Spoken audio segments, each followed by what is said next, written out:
Hey, welcome to 23 Degrees Sideways. I wanted to add a little note to the video I did the other day about diet and food source. How close to source are you?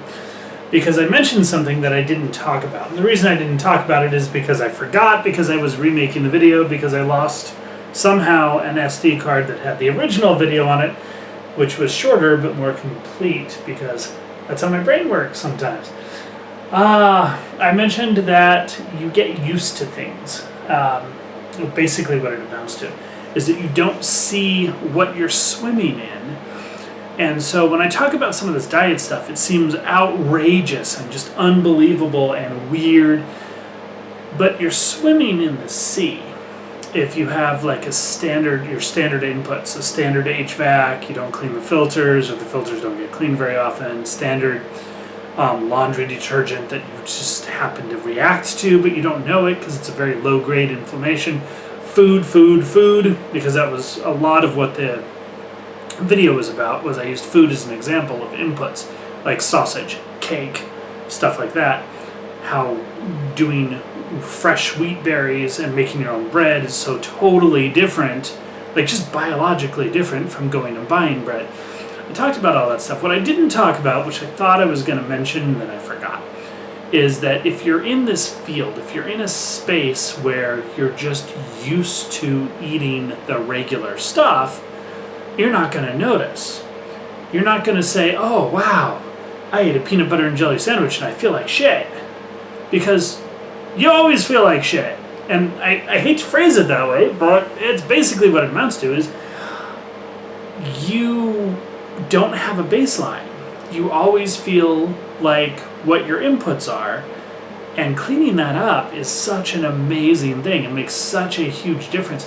Now, it can be hard, partly because your identity revolves, your day-to-day identities, plural, revolve around certain dramas, okay? For most people, even enlightened people, this is true, the mind has its own dramas. So if feeling bad might be part of that drama. There might be like a weird little headache that you don't even notice that you get from drinking your Starbucks drink, but you miss it if it's not there. There might be an identity. A lot of conversations with people. You know, how you feeling today? Oh, I got a little headache. Oh, I got a little this. These things creep up. Like, yeah, food coma. People talk about food coma all the time in the tech world, right? How you doing? Oh, I got food coma. I went out for lunch today. You know, they don't say it with the old man voice, but same thing. Oh, I got food coma. You know, it's an identity thing. So it's actually hard to get rid of. You miss that feeling. If you don't replace it with something, you're going to have a hard time because you're going to miss that feeling. You're going to try to get it back. You know, that's one of those power of thought things that goes in there also is once you achieve a goal, you have to recognize it and get a different goal. Otherwise, you're going to have to achieve the goal again, which means you're going to have to lose it. You know, stuff like that. But that's such a big deal that you are in this field of baseline yuckiness. All right? I have no other way to say it.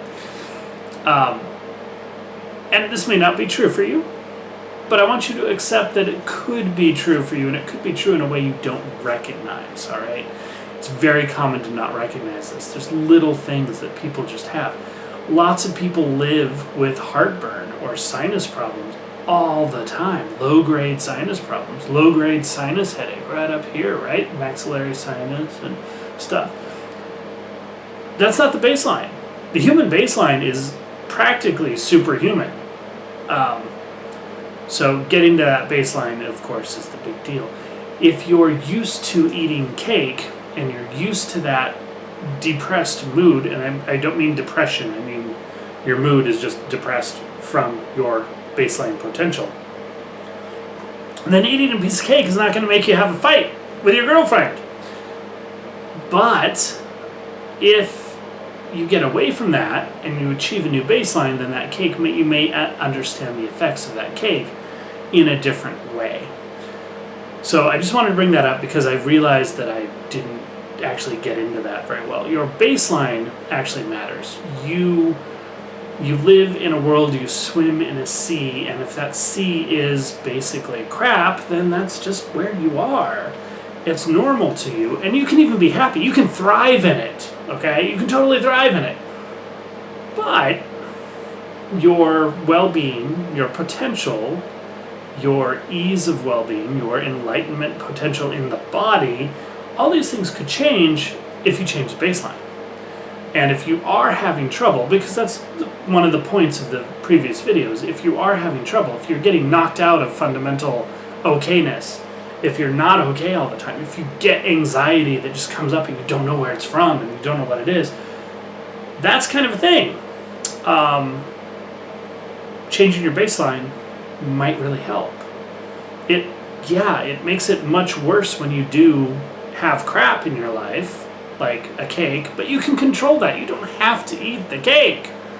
So, don't eat the cake, right? Increase your baseline and things are much better.